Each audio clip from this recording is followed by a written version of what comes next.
Housing affordability has long been an election issue. Awesome. And the major parties are drawing their political battle lines.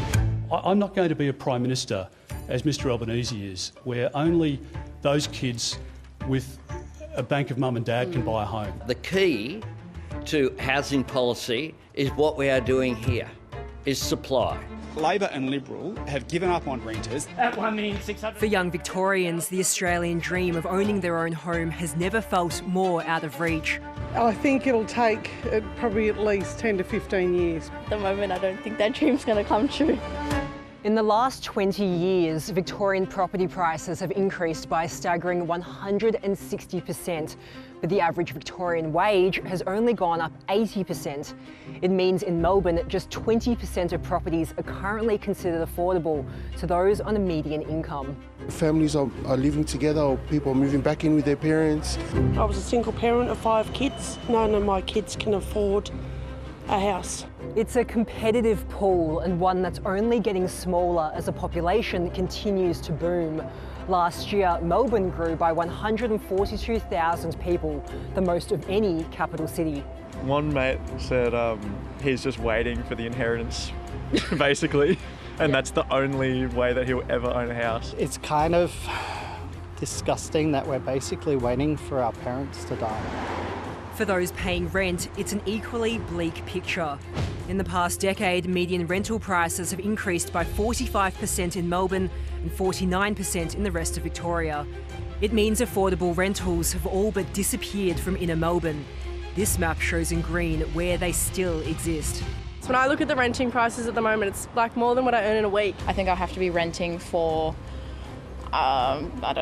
10 years at least before I have enough savings to put a deposit down. And for those thinking of looking further afield for a cheaper home to buy or rent, residents in Melbourne's outer fringes say the lack of infrastructure creates costs of its own. By the time you catch a bus, catch the train, go to wherever you're going to actually work, you've wasted probably 2.5 hours each way. For the first time, millennial and Gen Z voters will outnumber baby boomers on polling day.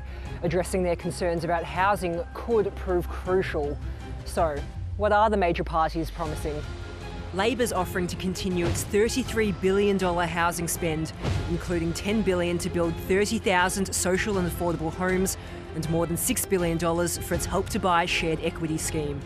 The Coalition has promised to cut immigration, invest billions into housing infrastructure like water and sewerage, and let Australians dip into their super to help buy their first home. Both parties also say they'll ban foreign investors from buying homes for 2 years. A problem with no easy answers. We're sold. Leanne Wong, ABC News, Melbourne.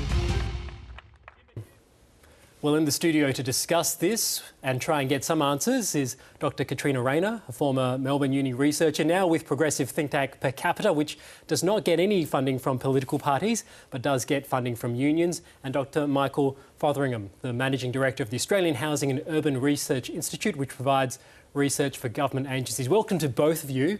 Well, a lot of policies laid out. Out of those that have been put forward so far, which of these would make an immediate impact and make housing more affordable? Well, I think we need to let go of the notion that we can just fix this overnight and that either party can have this resolved a week after the election. These are long-term problems. They've taken 40 years to develop. They're going to take some time to fix.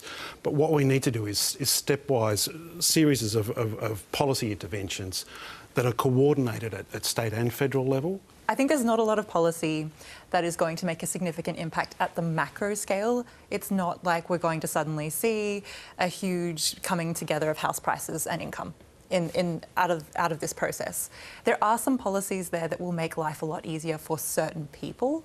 Such as? The Help to Buy scheme is a good example of that is making home ownership easier for a range of first home buyers who are eligible. If we could do anything now, though, that isn't already being discussed, that would have an impact in the short term, what could it be? Is there anything missing that is doable?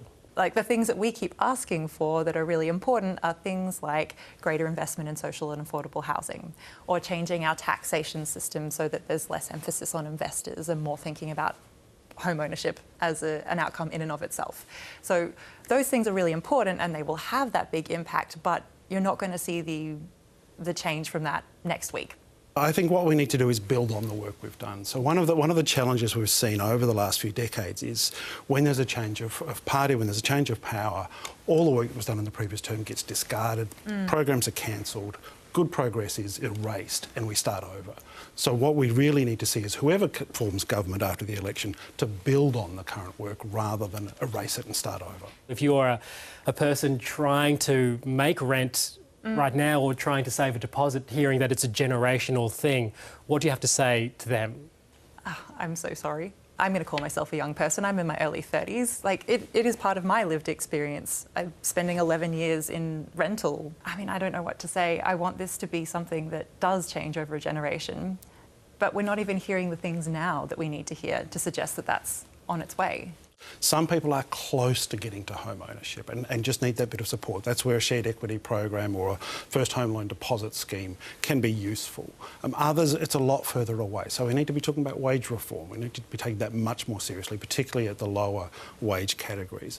And we need to be thinking about renting as a medium-term tenure, not just a short-term tenure, and improving the lot of renters broadly. Dr. Michael Fotheringham, Dr. Katrina Rayner, thank you both.